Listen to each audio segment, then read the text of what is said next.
I woke up at 3:40 something in the morning with 3 inches of water in the apartment, and I proceeded to call my husband. I was 9 months pregnant at the time, and I started packing a bag. So we have some belongings of ours since I knew we were probably losing everything.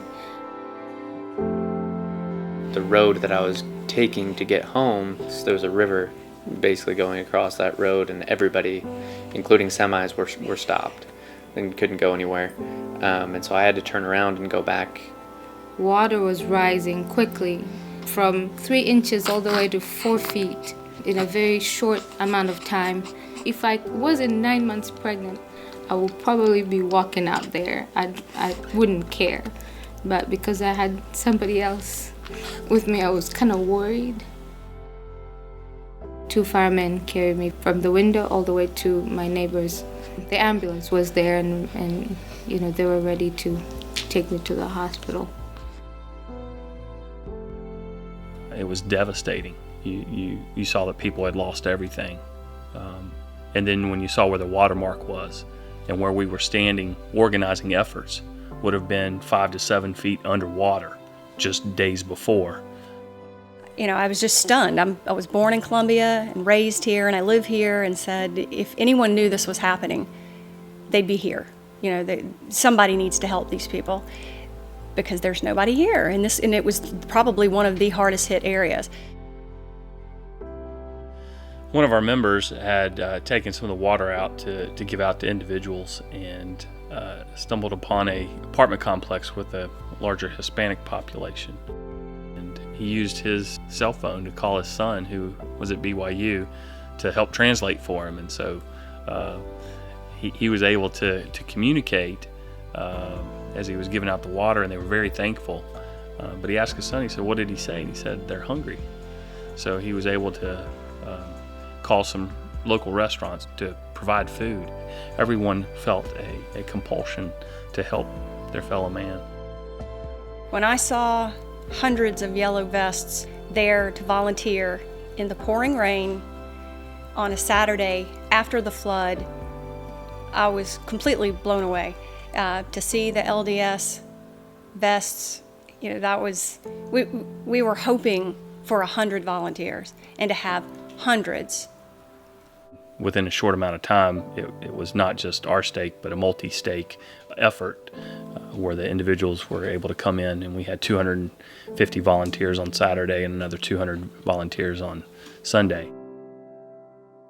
At first it just seemed like kind of daunting, all the work we'd have to do, but the moment I realized how serious of a toll it would take on people's emotional and spiritual health, it kicked into being so much more than just demolishing homes.